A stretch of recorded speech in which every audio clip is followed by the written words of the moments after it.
List. And before that, I would like to introduce our speaker for the day, Dr. Anantalakshmi. She's a MD in physiology, as well as she's a PhD. She's a senior clinical embryologist at Janani Fertility Center, Trichy, Tamil Nadu.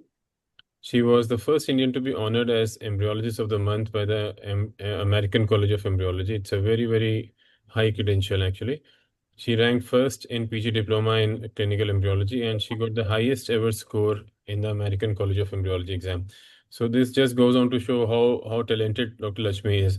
She's an MBBS and MD, and she's pursuing her PhD. She's ASHA certified senior clinical embryologist. She's certified from American College of American College of Embryology, as well as she is doing various academic activities, such as she's a convener in most of the IHERA conferences and webinars. She's a faculty for MSc Clinical Embryology and PGD programs. She's a member of practice committee in American College of Embryology, and she has won various awards. Chief amongst them is the ISAR Manish Banker Award, ISAR IFS Achievers Award, ISAR Rising Star Award, and she is also very fortunate to receive the Economic Times Budding Embryologist of the Year Award. So these are very small words for Lakshmi. She is much talented, and no words can justify her talent. So I'll hand over the stage to Lakshmi now, and she'll be taking the session on embryonic arrest. Dr. Lakshmi, I've made you the co-host, so Yes. kindly share your Yes. screen. Yeah, Yes. thank you.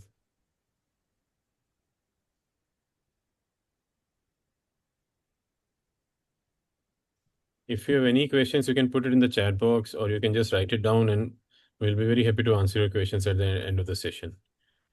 So over to you, Dr. Lakshmi. Yes, sir. Is my screen visible, sir?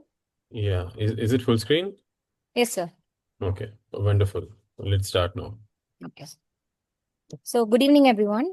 Today, we are going to discuss one of the most topic I can say. Um, it is embryo arrest. So, embryo arrest is the thing which can be defined as also now the recent terminology is OZEMA, that is oocyte zygote embryo maturation arrest. In this lecture, we are going to cover about the biological factors and the laboratory contributions. So I'm sure that everyone would have faced this in their current practice. So moving on to the lecture as such, we are going to cover this lecture into different sections. First one, we are going to understand the basis of embryo arrest. This covers about the definition and the clinical aspects. Next comes the genetic basis. Then we are going to see the contributing factors, that is biological as well as the laboratory part. And then comes the diagnostic criteria from based on which we are going to diagnose this as an arrest of either the maturation arrest or the zygote activation arrest. Next comes the management strategies and the emerging therapies which helps to overcome this, and the key takeaways and the clinical application at the last. So first, moving on to the topic as such, understanding the embryo arrest. This covers the definition and the clinical spectrum. So this is going to have a normal embryo. First, before understanding the embryo arrest, you need to know about the normal embryo development. Here, every embryologist will know this. We will be doing the fertilization check by 17 hours post ICSI or IVF.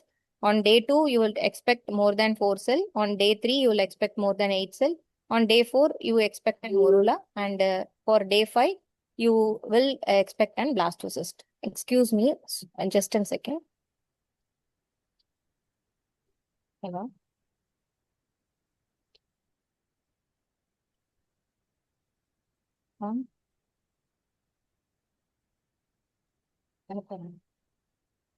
Yes, ma'am.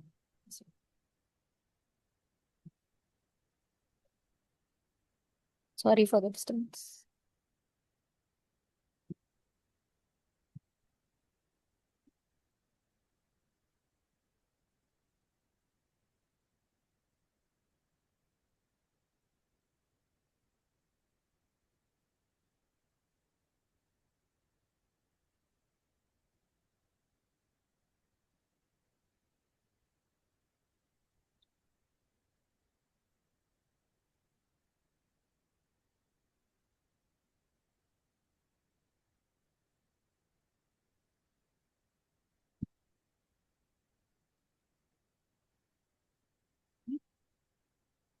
So to continue with, we have seen what is the normal embryo development, and we have the recent guidelines from Istanbul 2024, I can say.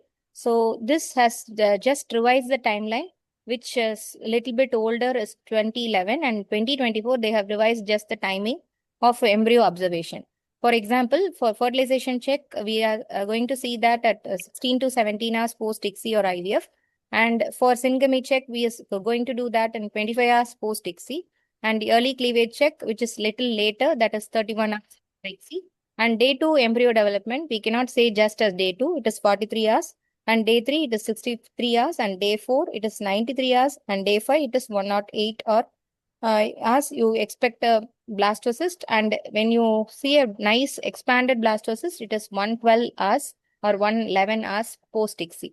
So by the side of the table, you can see the expected proportion this thing, how much percentage of the embryos should be in this particular timeline. That also is described in this Istanbul consensus. So for a syngamy check, you expect almost 53% of this embryo will have this timeline satisfied during that development. Similarly, all the things have a certain proportion embryos, percentage of embryos, which is expected to be at the particular stage. So based on this timeline, we are going to define this embryo arrest, which is nothing but a lack of cleavage activity. I can say this is a lack of mitotic cell division for at least 24 hours. So we have a temporary arrest and a permanent arrest. So for a temporary arrest, we can define that temporary arrest as a transient arrest also. So any cessation of cell division for more than 24 hours before blastocyst formation is defined as pre-implantation embryo arrest. So this can be transient or permanent. So transient arrest includes, which means that no observation or observable progression of embryo development for at least 24 hours. Subsequently, they resume the cleavage and reach the blastocyst. So this could be station of developmental delay. This is not going to be a true developmental arrest. Coming to the permanent arrest, this includes irreversible developmental failure. That means this embryo is not at all going to grow further. It failed to progress beyond early cleavage or morula stage. It is not going to reach the blastocyst stage. It reflects profound molecular and metabolic dysfunction of that particular embryo. So with this definition, we are going to classify the embryo arrest as type 1, type 2, and type 3. Before classification, this is a pictorial representation of type 1 and type 3 arrest. Type 1 arrest before the 4-cell stage. Type 2 arrest is before, that means after the 4-cell stage, before the early morula stage. And type 3 arrest is somewhere between early to late morula stage, that is before the blastocyst. So arrested embryos often retain some transcriptomic signatures corresponding to their stage of arrest. This is going to indicate a failure to transition rather than random degeneration. So this is about the general introduction about embryo arrest. Now the recent terminology is oocyte zygote embryo maturation arrest. So this all these terminologies, what does it say and what is the definition for each? OMA represents the oocyte maturation arrest. You have zona pellucida abnormalities included in that, and you have fertilization failure and zygote arrest, and you have early embryo arrest, which is defined as EEA. So in this, there is a recent study published in 2026, which actually described the specific genetic variants in the maternal genes, which is associated with particular oocyte zygote or embryo maturation arrest. So this has some clinical incidence in our practice. So oocyte maturation arrest accounts for around 36% of the cases.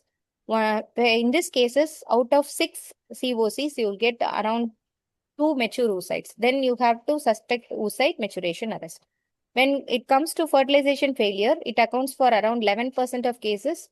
For example, out of 6 M2s, you get only 1 zygote. That means you can suspect fertilization failure. This is not about total fertilization failure. When the fertilization rate is lesser than expected, you can suspect this fertilization failure. Coming to zygote arrest, it accounts for 5% of the cases. And this is somewhere between arrest before the first cleavage. That means 2 PN arrest. So next comes the early embryo arrest, which accounts for 15% of cases. Here, there is no blastocyst formed out of 6 2pn embryos, zygotes. That means you have 6 fertilized 2pn zygotes, but you didn't get any blastocyst. You can suspect this arrest. And you have mixed phenotypes also, which account for 11% of the cases. We will see one by one in detail in the later upcoming slides. So why this matters? This is going to be the major challenge in your IVF because 40 to 50% of the embryos fail to reach the blastocyst stage, and embryo arrest is the major bottleneck in the IVF success. So coming to the arrested embryo, features of the arrested embryo, it often shows no apoptosis, or it could be a reason of major aneuploidy.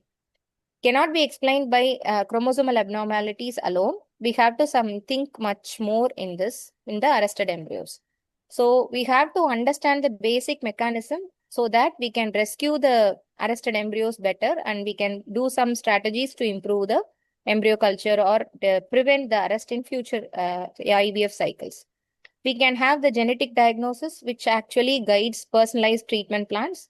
And this genetic diagnosis, we can, based on that, you can give genetic counseling and family-based approaches in the further IVF cycles. So why embryologists should care about this? Because increasing number of recurrent IVF failure cases we are facing in day-to-day practice, and genetic infertility is becoming one of the routine ART practice, part of that. So we are going to deal more about the genetic causes in day-to-day practice. So we need to know about this. No standardized diagnostic criteria till recently it has not been established. Hence, we are in the need or in the situation where all the laboratories should establish the threshold when you should refer the genetic testing for this kind of embryo arrest patients. So we don't have uniform cutoffs. Sometimes when you talk about embryo arrest, we will be having very less number of oocytes. That could also result in no embryos for that particular patient. So this can mimic the true embryo arrest, but it is not so. So we need to define the cutoff. Whom should you refer for genetic testing and whom you should not. So based on that, you can actually improve or change something in the subsequent IVF cycle, and you can easily make out the patient counseling better based on this diagnosis. So for this, we have the recent study published in 2026. This is a systematic review which included the 132 publications, and 521 patient has been included and reviewed in this study. And totally, they have analyzed 668 ART cycles. And based on this, they have identified around 30 genes associated with this oocyte zygote embryo maturation arrest. So all this has based on the Vienna Consensus competency value. You know that Vienna Consensus has published some KPI values related to competency of your laboratory. So according to that, you need to have a maturation rate, oocyte maturation rate of 75%, and your fertilization rate should be around 60%, and your cleavage rate should be around 95%, and your blastocyst rate should be around 40%. So based on this reference value, when you're getting less than this, you have to suspect something is wrong. So based on this, this article has arrived at diagnostic cutoff for these arrest definitions. So according to the article, they have Shama, I wanted to ask you something. when you get less than 2 sites, this can be as a diagnosis of oocyte maturation arrest. So when you have 6 M2s in your hand, when you have less than 1 fertilized zygote, again you can suspect arrest. When you have 6 normal 2pn embryos in your hand, when there is no blastocyst out of these 6 embryos, again you can suspect this. This is going to be a pathological arrest. So by this way, this article has given a definition for pathological arrest, which we can differentiate from the biological variation. So we are moving on to the genetic basis of this oozema. There they have identified 39 genes associated with this. So you have 28 genes with autosomal recessive inheritance pattern, and 8 genes with autosomal dominant inheritance pattern, and 3 genes associated with both autosomal dominant and autosomal recessive pattern. Based on this genes category, they have categorized into maternal genes, spindle assembly genes, cell cycle regulator genes, and zona pellucida genes. So these are all the different genes associated with these different types of arrest. Here, this is a picture representing all these genes which are responsible for embryo genome activation, spindle assembly checkpoints. You have the blue colored thing which is required for that. You have epigenetic modification alteration genes which are responsible for that. And there are certain genes are responsible for the expression of mitochondrial DNA also. So all these are the genes involved in your embryo development, cellular division, and progression to blastocyst. So when there is any mutation or any problem with these genes, you can have embryo arrest. So coming to the phenotype specific genes, there are some of genes named as ZP1, 2, 3, and 4 related to zona pellucida abnormality alone. We have WEE2, which is exclusively for fertilization failure.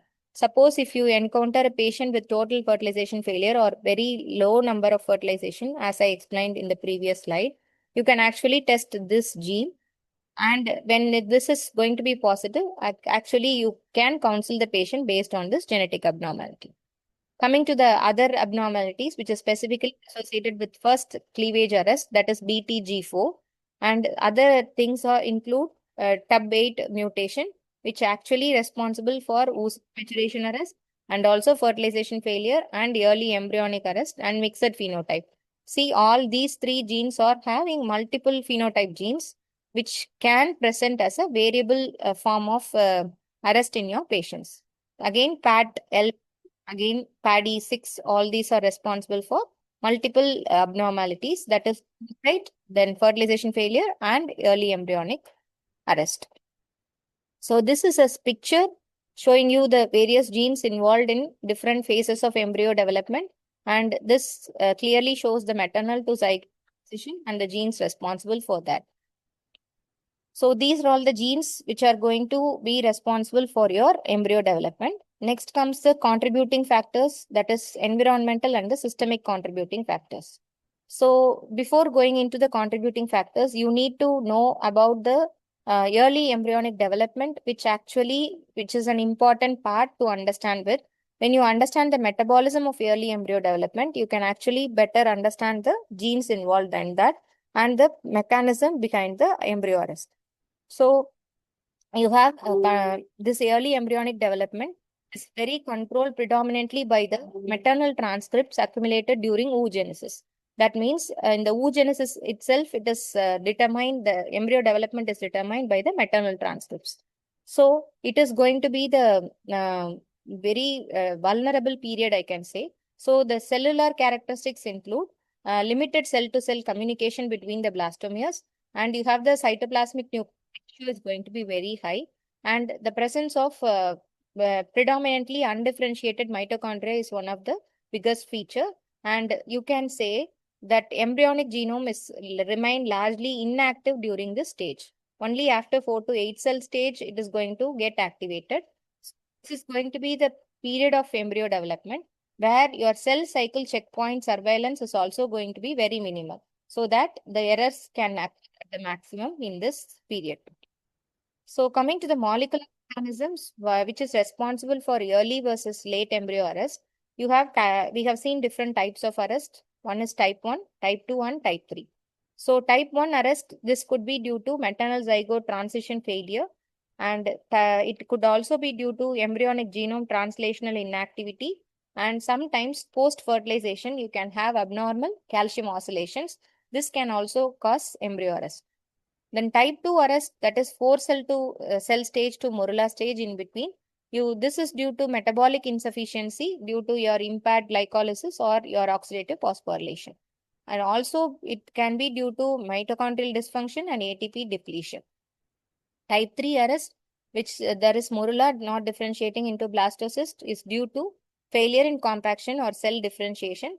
And also it could be due to the impairment of embryonic genome activation. So this, again, the same pictorial representation of early versus late embryonic arrest. Early arrest is due to epigenetic or zygote genomic activation defects, maternal RNA degradation failure, and mitochondrial immaturity. Late arrest includes ribosomal or gene translational errors, cell cycle dysregulation, and nucleosome organizational errors. So, based on this contributing factors, we have a detailed description about ROS and embryo arrest. Again, ROS, everybody knows that high level is going to affect. Even the normal, it is a double-edged sword, I can say. So, normal, low level is responsible for normal cellular signaling and metabolism. When the ROS is present in excess, you can have this can be due to cellular aging or apoptosis or developmental delay. So you can think what are all the sources of ROS in IVF. It is mainly for high atmospheric oxygen concentration. Sometimes you may using the 20% CO2, 20% O2 for your culture. And plastic containers and the oil overlay which you are using in the IVF could also contribute to ROS. And freezing and thawing process and handling and exposure to light. As during introductions, I was saying about this handling and exposure time. Actually, this can increase the ROS and increase the stress to the embryo and thereby result in embryo arrest. So, lower ROS correlates with always a high blastulation rate. And due to decrease this ROS, we have antioxidant supplementation, which shows a promising result in by some studies. We have vitamin C and resveratrol. Coming to the mitochondrial dysfunction in embryo arrest, you know that mitochondria is a source of ATP production. Thereby, poor ATP production can lead to developmental arrest. When there is high ROS, you can have cellular damage and apoptosis that can also result in arrest. So, the role of mitochondria is very, very important for all your cell development. And this is going to be poor mitochondria that's going to be in advanced maternal age. So you have due to poor mitochondria, you can have impaired glycolysis, oxidative phosphorylation, and there can be a loss of calcium regulation capability of your cell, and overall your cytoplasmic competence reduces.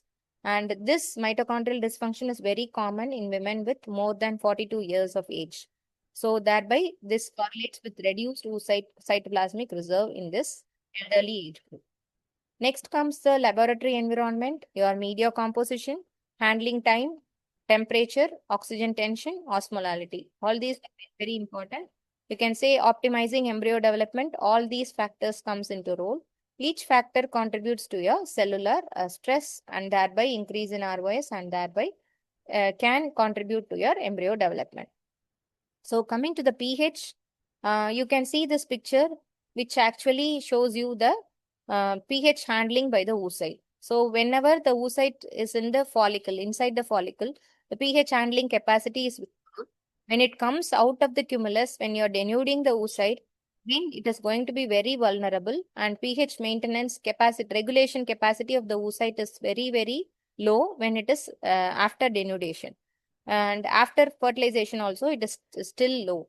So only after fertilization, when it becomes two-cell stage, it again regains the capacity of regulating the pH, and it is going to be able to maintain the cellular pH. So why should we worry about the pH alteration? Any change in pH actually disrupt the mitotic spindle, and thereby the mitochondria can also be mislocalized, and this can actually lead to impairment in embryo development. Coming to the temperature, again, this actually any change in variation in temperature, either high temperature, actually this microtubules are highly dependent on temperature, and this can lead to spindle disassembly. And when the spindle breakage happens, this can lead to chromosomal misalignment, and this increases the risk of aneuploidy. So coming to the technical factors, your handling time and time minimization is very, very important. Reduced time out of the culture actually reduces stress to the embryos. And your embryologist experience also plays a major role in this.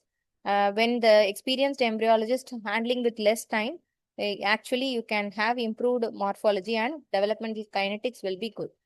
Something is related to ICSI related factors also. So, higher frequency of embryo arrest has been observed with ICSI-derived embryos compared to IVF embryos because of your mechanical handling and the cytoskeletal disturbances which we make during ICSI.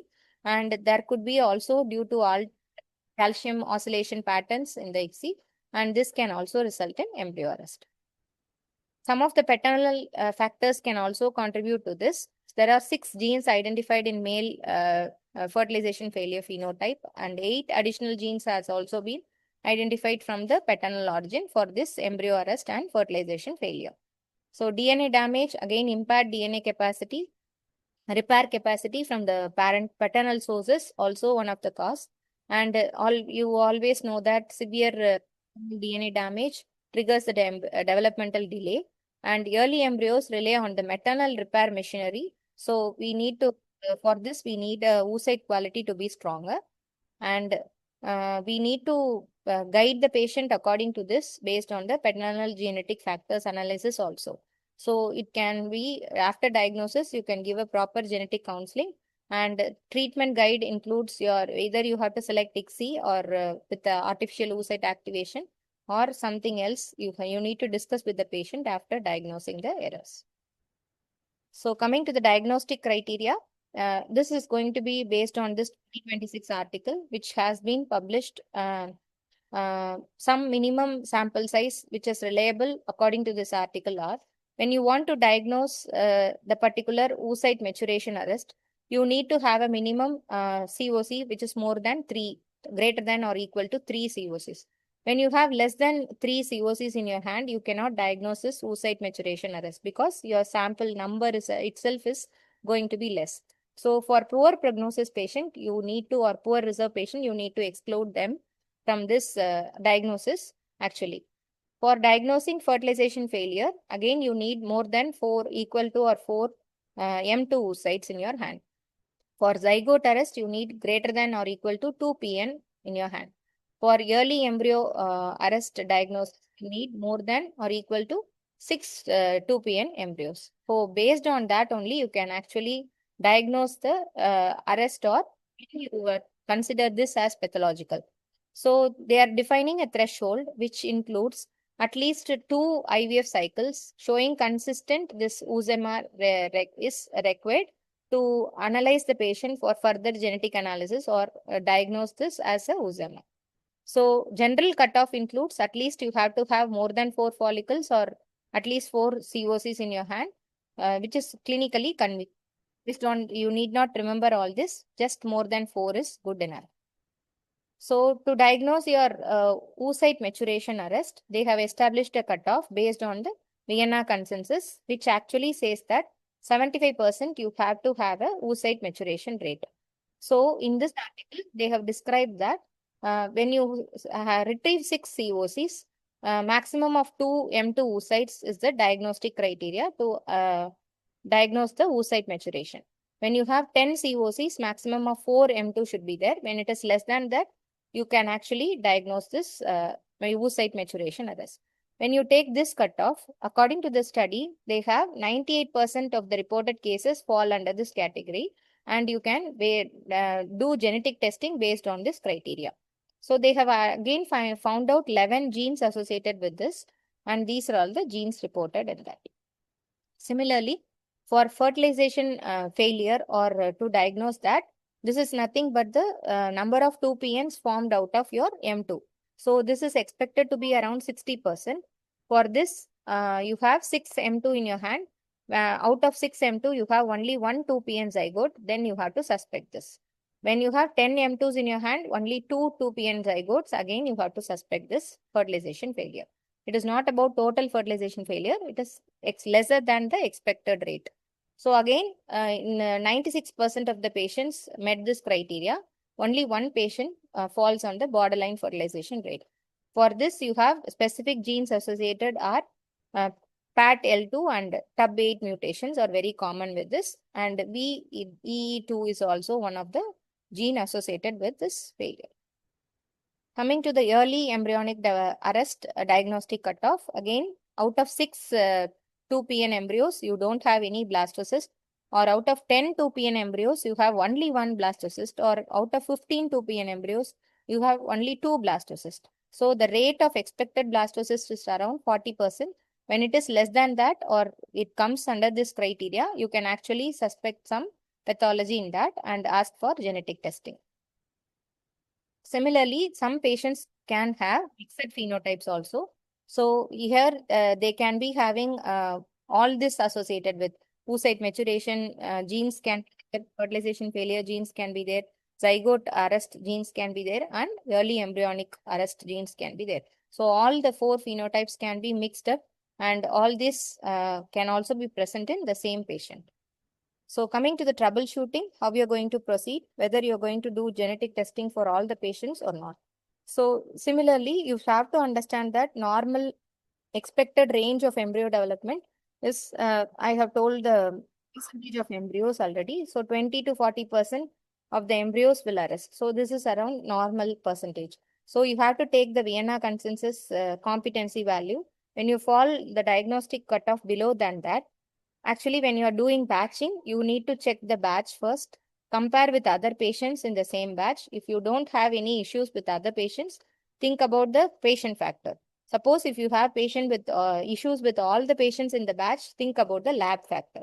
That is where you delineate from your laboratory contribution from the patient factor. Suppose if you are doing daily culture, compare with the other patient in the same similar culture and see whether it is a lab factor or the patient factor. So when you identify early cleavage arrest, so this it's going to be due to most commonly due to your egg quality. So review your maternal age, optimize the stimulation protocol, whether the patient receives some antioxidants, CoQ, DHAs, everything.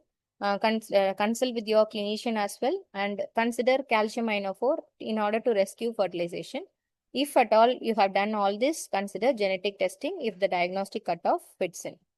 Coming to the late embryo arrest, that is after 8 cell stage, you have to think about the culture media and the lab factors, oil which you use, handling technique, laboratory environment, everything. So this could be majorly due to your lab circumstances.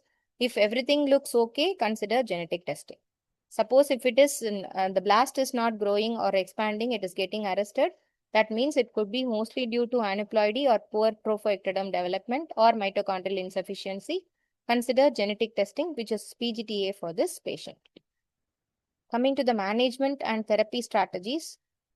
So we have transient embryo arrest and the permanent embryo arrest. We have discussed everything about the permanent arrest and you don't have any embryo particular patient. You're going to diagnose what is the cause for that particular patient. Suppose if you have transient embryo arrest, that means the embryo is slow growing, but it is not up to the mark. For these embryos, whether you are going to transfer this or you are going to discard this. So arrest traditionally doesn't mean it is a poor, it actually means it is a poor prognosis, whether you are going to discard this or transfer this. Some embryos may resume their development after 24 hours. So if you transfer these embryos, do these implant and lead to live birth rate or not? Actually, we have the real question is whether this we are discarding some potential pregnancy producing embryos based on the timeline alone is the major question for every one of us. So with this question, this study has been underwent by in 2021, it has been published. So they have compared transient arrested embryos and continuously developing embryos in two arms. They have studied about the implantation rate and the delivery rate. They have taken only day 5 transfers and this is going to be creating a good versus bad embryos. Rather than saying this, they are going to say this as a delayed embryo but viable embryo. So here they have included 883 of transient arrest embryos and continuously developing embryos of 6,000 and odd. And they have not used time lapse. They have only static assessment of embryos has been used in the study. And the study finding is says that transiently arrested embryos is more common with high maternal age and more common than IVF. So in this study, they have actually compared the morphology. It is compared very poor morphology with the early blastocyst, and all the patients have decreased development of expanded blastocyst. But when the outcome of study is implantation rate and delivery rate, when they compared, they are not statistically different between the day 2 and day 3 embryos and day 3 and day 4 embryos and day 4 and day 5 embryos. All these have been compared with the transiently arrested embryos and continuously developing embryos, but they were not statistically significant. So this is the result of the study. Similarly, they have actually compared the delivery rate also. actually they have a little lower for transiently arrested embryos because in this they have done some fresh transfers. So when you do fresh transfers for transiently arrested embryos, your endometrium and embryo may not synchronize, and this could result in a poor pregnancy outcome. So when you want to overcome this, actually they have vitrified, warmed, and then transferred. Actually, they have little bit have a good implantation rate compared to the normal developing embryos. So the clinical decision is to transfer the transiently arrested embryos or not. Not all the transiently arrested embryos are non-viable. Some embryos resume development after 24 to 48 hours, may progress to transferable blastocyst later. So they have definitely have a lower implantation and live birth versus continuously developing embryos, but still viable and capable of pregnancy. So transiently arrested embryos should not be your first choice for transfer. Again, automatically you should not discard those embryos. Transfer if no better embryos are available. Counsel the patient for reduced success rate, and that is the better option. Key takeaways from this lecture include all this study, which included around 668 cycles of IVF cycles. 93% of the patients showed genetic variations when they have abnormal developmental outcome. So they have overall studied 39 genes have been identified across these oocyte maturation arrest, aquatic arrest, and early embryonic arrest. And there is phenotype specific genes related to your zona pellucida and fertilization failure. Some patients have multiple phenotype and various variable expression of this TUB8 mutation and PAT-TL mutation. Coming to the clinical application in your practice, when you actually suspect this oozema, when you have recurrent poor oocyte maturation across 2 cycles, minimum of 2 cycles you need, persistent fertilization failure despite of oocyte morphology, and recurrent embryonic developmental arrest, that means minimum of 2 cycles, yearly cleavage failure or morula arrest, that means you have to suspect. So when you indicate the genetic testing, when you have more than 2 cycles being affected in the same pattern, so actually have adequate sample size to meet this threshold, that is minimum of 4 COCs or 4 M2 oocytes. Based on this, you're going to personalize the treatment planning. Gene specific modalities can be identified, and you can have to optimize your laboratory conditions for all the cases whenever you want to consider the oocyte activation. And if there is any genetic mutation which cannot be cured, always think about oocyte donation. So quality management of embryo lab is actually an important factor. Maintain the temperature, oxygen, low oxygen concentration is preferred, and make pH, osmolality also. So please don't alter the osmolality while preparing the dishes. And when coming to the media, actually you can add on antioxidants. Supplemented media has been coming up in the market. And human factors include the embryologist's expertise and continuous training and competency maintenance. And adherence to your SOPs is very, very important in order to maintain the quality control. The future perspectives include complementary RNA rescue. Some experimental studies have been done on this. And you have CHK1 inhibitor therapy. Again, we don't have any live birth rate on this. Actually, this actually promotes the cell cycle. And you have maternal spindle transfer, pronuclear transfer, and culture media supplemented with insulin, transferrin, selenium, which actually increases the blastocyst formation. All these are upcoming therapies. We don't have any evidence for this. And this terminology OZEMA represents a paradigm shift from diagnosis to molecular understanding, from empirical treatment to precision medicine approach. So genetic factors necessary, but not sufficient when you consider that. And environmental optimization, that means your laboratory contribution remains always critical. And genetic testing guides targeted treatment specific strategies always. Thank you so much. Do you have any questions? You can. Yeah, thank you, Lakshmi. It was indeed a wonderful session and probably one of the best embryology lectures I've ever attended, to be very honest. Thank you, sir. So I have some questions, can we actually, we have got patients coming with early embryonic arrest or embryo, arresting on day 3, day 4. So is it wise to get a genetic testing done and then counsel them take them for donor cycles? Sir, that is why they have established a cutoff, sir. So we need not jump into genetic testing from based on the one cycle itself. First of all, we should think about the laboratory factors, then only come to the patient factors. Kindly repeat the cycle at least once. So minimum 2 cycles you have to have in hand to compare with the same patient.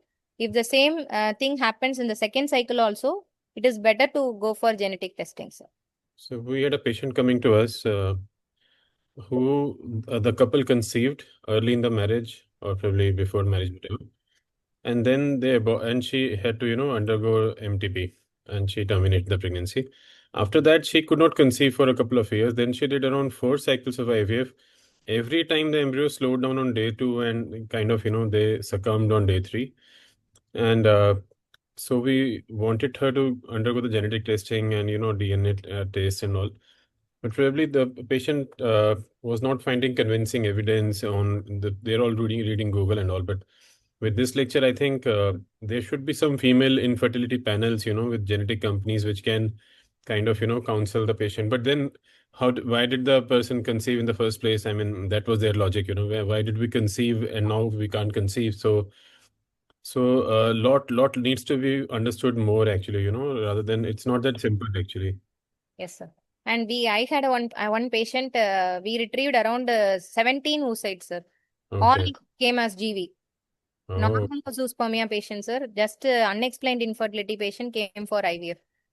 No female factor. Age is only borderline around 30 years, sir. Not even 30, 28 years, sir. So based on that, we revised our stimulation strategies, everything in the second time. And trigger size was altered, trigger was altered, everything was changed in the second time. Even the same thing repeated, sir. oh. When we did the genetic testing, the TUB8 mutation was positive. Yeah, so then it becomes easy for us to, kind of, it becomes evidence-based, Yes. then patient also gets convinced. Yes. Otherwise, they'll go on getting cycles done, but they don't want to spend on the genetic testing. That's a problem, Yes. at least in India. Definitely. There's some questions for you. Yeah, please. Yeah, Dr. Sarab, hi, good evening. Dr. Hello, Nasha ma'am. here. Hello, So ma'am. I actually wanted to ask the same question which you asked because I also have a patient who conceived, but they at that point of time they did not want the pregnancy, so she took some MTP pills. The same thing happened. We don't know what could have happened to the embryo, but is there some answer to this that why they conceive in first attempt and after that they conceived spontaneously in first attempt and then after that multiple attempts and it was not positive, no result. Maybe, we can just speculate that the patient conceived and probably the pregnancy would not have carried That is, also, but then yeah, difficult but to because if say, we are yeah. talking about genetic factors, then she should not have conceived, no? So, Yeah. or I think that one probable reason could be age and oocyte quality, that she was young at that point of time, and It's again, there's a phenomenon in genetics. About the mitochondria also, no, sir. So the age, pardon? as you're telling, ma'am, age-related changes could also have impact on mitochondria. So the Yes. mitochondria level can be altered, mitochondrial dysfunction can be there, and this cycle, each and every cycle, we have a different oocyte now. Yeah. Explain through that, I There think. is a phenomenon known as variable expressivity in genetics, where Mm-hmm. the same genetic mutation or the same genetic anomaly can express differentially, So that might be one of the reasons it was expressed milder in the oocyte, which kind of, In the younger age, it was yeah, expressed mildly in the yeah, younger age, yeah. but okay. So, So, there are a lot of phenotypic variations which with the same genetic changes, Yes, sir. So not sure. Maybe the age can be a factor, but then, Dr. Lakshmi, would you suggest that I should go for genetic testing? I should have a panel. Like what kind I of think you panel? should. Gene Femina? Would you suggest gene Femina or whole exome sequencing or what for this patient? For this patient, you have embryo development, but you have IVF failure alone. No. So what happened in this patient is she conceived spontaneously. She had one pregnancy, which was like immediately after marriage when she was very young. After that, she underwent 2 cycles of IVF somewhere else, and all day 3 embryos were transferred. Then she underwent 1 cycle of IVF with me. That was a antagonist protocol. No embryo formed. Then I told her to modify and do everything, and then try one more time. And this time we did a long agonist protocol. In this long agonist protocol, we did have one embryo which was on day 5, but a sort of not a very good great embryo, but still we took the chance and we transferred that embryo. The result was negative. So no IVF success. First two were day 3 transfers. Then second was like one cycle no embryo formed, and long agonist protocol one embryo formed, which was negative. Yes, ma'am. Actually, I think genetic people will suggest whole exome sequencing, sir. Yeah. Is Okay. your idea, sir? But whole exome sequencing will bring out so much information that But we cannot difficult to, correlate I exactly think correct. even the specific panels with established genes might do a good There job is a compared to a whole panel. exome sequencing, Yeah, So Dr. we have Anuradha, I think Udupi. She is in Hyderabad. She is doing gene famina, which is like set of selected genes for female to predict this poor outcome or poor fertilization or poor. But I don't know how much valid that is, because we do not have any studies conducted, or I don't know how to put almost, that. almost all the companies have some or the other panel with different names, but maybe we can send it to Lakshmi, and since she is, Yeah. an expert and she can guide us more. Yeah. Okay. Thank you so much. Dr. Lakshmi, there are a few more questions. Just one is asking, does injection technique cause day 3 to day 5 arrest if sperm factor is excluded? I don't think so. If there is any usually we will have a fertilization failure. oocyte atresia will be there if Like there is to a arrest. problem Yes, in the injection due technique. to Yeah. your in extra volume of PVP we inject. So I don't think it will contribute to day 3 to day 5 arrest. Yeah. Dr. Gayatri is asking, you were saying that embryos do better, that embryos to do better to do frozen embryo transfer for better outcome. Which day of embryo transfer can recommend for this case? Day 5 or day 6? I'm not talking that frozen is better. When you have transiently arrested embryos, when you do fresh transfer, again the endometrium has grown one day ahead, but this embryo is slow growth. Suppose if you get, for example, I'm saying if you get a slow blastocyst on day 6, we will still consider that day 6 blastocyst as day 5 only. When you do frozen ET, you will put 5 days of progesterone and transfer on day 6. So that by that way, you're trying to match that embryo development with your endometrial development. That's what I meant to say there. Okay. Lakshmi, I want to ask you two questions now. One, many a times, first question is that have you ever seen the transiently arresting embryos in your practice and again coming up with the growth? Number one. Number two, many a times we have seen that, we warm blastocyst on day in the morning, and many times they will expand very quickly in 1.5 hours, 2 hours, we have an expanded blast. But many a times, they'll just not expand. So have they undergone transient shock or transient arrest for that time, and shall we wait? How long to wait? And actually, which expand slowly give poor results also. So they might expand in 6 hours, 7 hours, but then I've seen that they don't work that well. I mean, in my practice, I've seen. So please answer these two questions. Sir, regarding the blastocyst expansion, I agree with you, sir. I don't think that a poorly expanding blastocyst will give you results Uh, after that. Is it And, related to the stimulation also? Because in one particular consultant, all the embryos expand very slowly, and the other ones they expand normally. I don't know what's the reason. sir, I feel the change. I don't have different people in my practice, sir, but I feel that when I change the media, it happens sometimes, sir. And when we use the media, we come to the last batch of that media. For example, if you are using that for 4 cases, when you are doing the last case, I feel that happens sometimes. And coming to the transiently arrested embryos, I have seen in my practice very few cases, sir. In those cases, I got a delayed blastocyst on day 6. It might be very slow during day 2. It will not progress as such in day 3, and it will be showing very little, or instead of complete cell Yeah, division, it will show one more cell. That's all. It will be so slightly. more along day 5, something like Yes, that.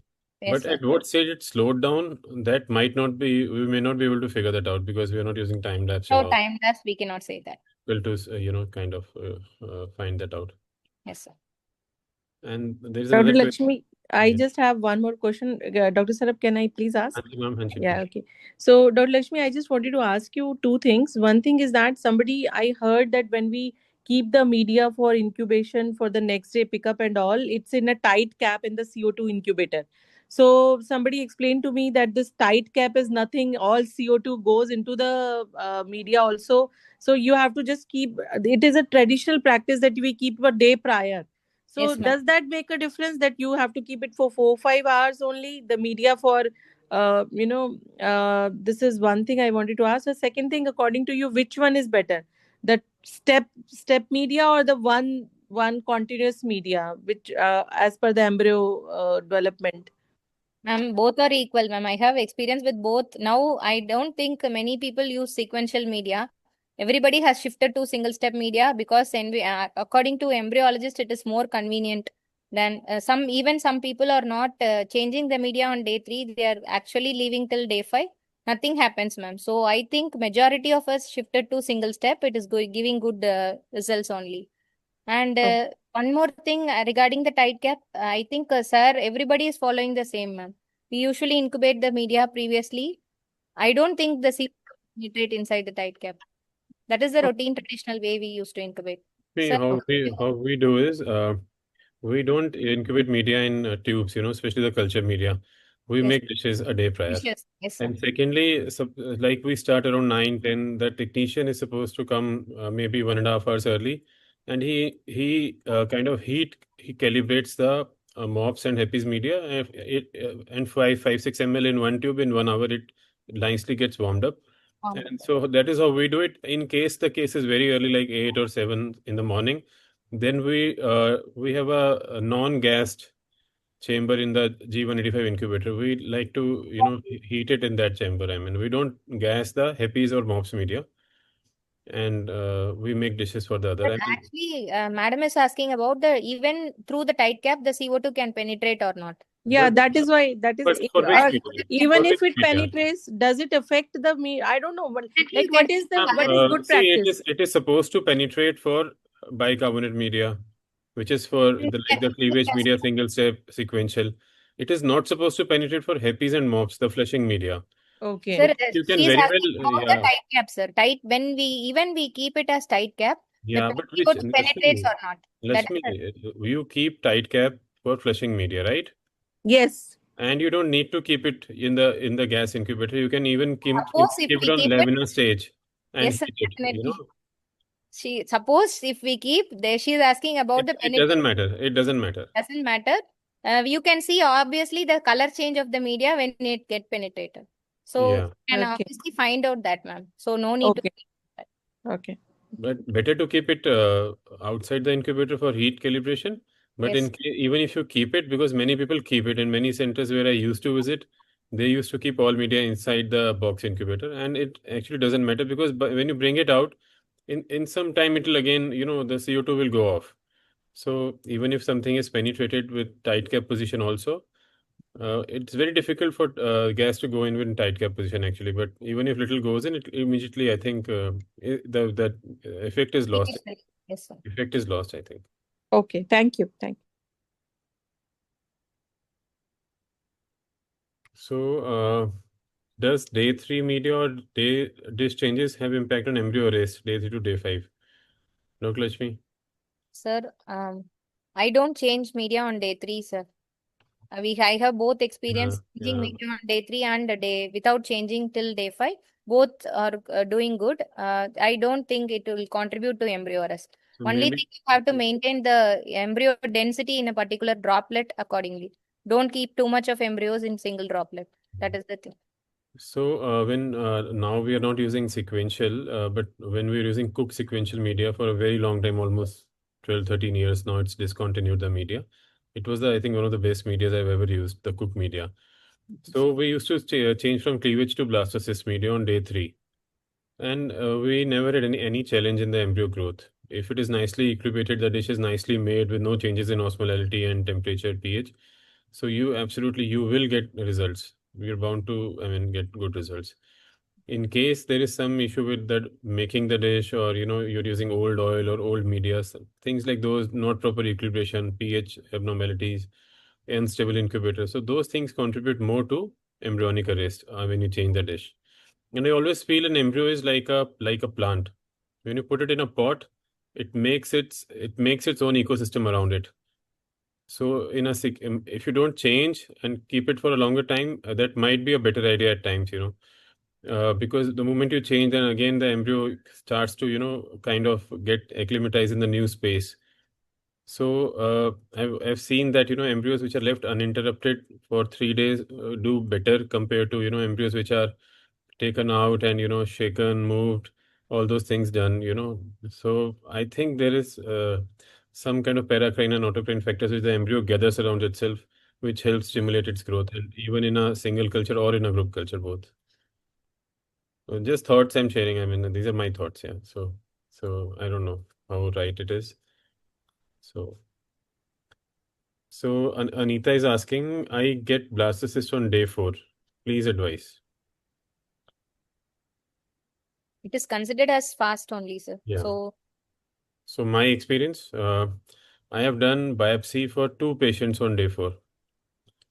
One of yes. them was a pediatrician in my hospital, and she left and she came back, and we got a blastocyst on late day 4, and we had to biopsy for PGTA. So like Monday we did the case, and Saturday evening, that late day 4, I mean early day 5, something like that. So we did the biopsy. We went in the evening, we did the biopsy. All the embryos were aneuploid.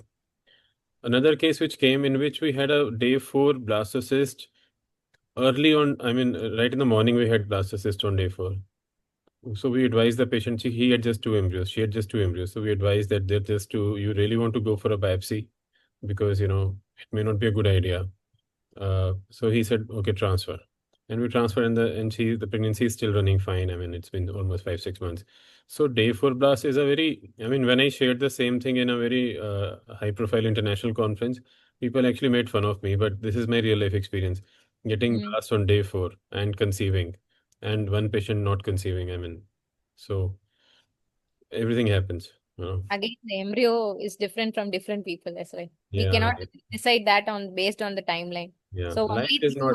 proof Yeah. is only PGT. Yes, sir. Biology is not mathematics. 2 into 2 can be 3, 2 into 2 can be 5 or 6 also. So, there is a lot of variation, variable expressivity, as people call it. So, how long does it take to warm flushing media 14 ml? Lakshmi, your take. Sir, you have answered this question already, I think. Yeah, so if You you have less time, you're equipping in the morning, take less media, it will equipate faster. the volume of the media should be Yeah. less for getting Yeah. For a 14 ml tube, don't go more than 10 ml because it will be difficult to handle also. and Just also when you keep it in the warmer, the temperature has to have uniform temperature around the tube. So always it is better to take less volume. less volume, yeah. And it equilibrates very fast. Maybe in 1 hour should be more than enough. Yeah. Yes. So technically around 98 hours, and most of them implant. Late day 4, yeah. Late day 4 is fine. Late day 4 is fine because we have seen with this new single step medias, embryos move much faster compared to Fast. sequential medias. Yes. 98 hours, I think, if you're getting early blast on 98 hours, I think it's perfectly normal because you go add another 10 hours, 12 hours to it, and it becomes day 5, and the embryos will nicely expand in another 10 to 12. I think, Anita, you're getting good results. You're getting good embryonic development. The lab conditions are good. Dr. Sarab, do you still prefer transferring a day 4 embryo? Because so many centers I have seen that they do not do day 3, they do not do day 5, but they all do a day 4 transfer. The logic they say is that it is easy to identify the embryo, but at the same point of time, you uh, prevent a situation where there are no embryos. No, ma'am, we don't do day 4 transfers. We always do day 5, but Yeah. some of the centers I have known they are doing day 4 transfers. Yeah, if No, there is, it's not a good idea. if it's a holiday or everybody is going out and it's a day 5, then we might do day 4 transfers. But day 5 actually gives you much more information, and Yeah, yeah. it really doesn't harm you waiting for another 24 hours, and it gives you so much information extra. So Hmm. maybe you can freeze on day 4 if day 5 freezing is not working for you. Freeze on Hmm. day 4, but transfer always on day 5. I mean, not Yeah, always. I also, Yeah, yeah, if yeah, you can do it, yeah. yeah. And second, one thing is that do you do like what is the situation of like you said, light has an impact. So are you doing transfers in like a dark room? Because I remember with Dr. Abha, we used to do transfers in the dark room initially But now, though, I don't think that we are doing dark rooms and all. No, keep it. I mean, minimally lit. A dim lit light is fine, and you should always go for switches which have that rotating knob. So you can increase the intensity of light, decrease. So those Okay. options. Keep those options open. It doesn't. You can. The electrician will do it for you. He'll get you the Mhm. bulbs and the knobs, and keep it on a dim while you're working, transferring in a lab. So reasonably good visibility is always more welcome compared to working in dark. Okay. Thank you. Thank you. Thank you. So Anita is saying that we do 80% day 4 transfers. Actually, Anita, you're not doing day 4, you're doing early day 5, because day 4 is, suppose you are picking up at 10 o'clock, 9 o'clock, you're doing XC by 1 o'clock, and you're doing late Yes. day 4.5 transfer. So you have actually entered day 5. You actually entered day 5. Day 4 is complete and day 5 has started actually. So you're doing day 4.5 or maybe early day 5 transfers, you can say.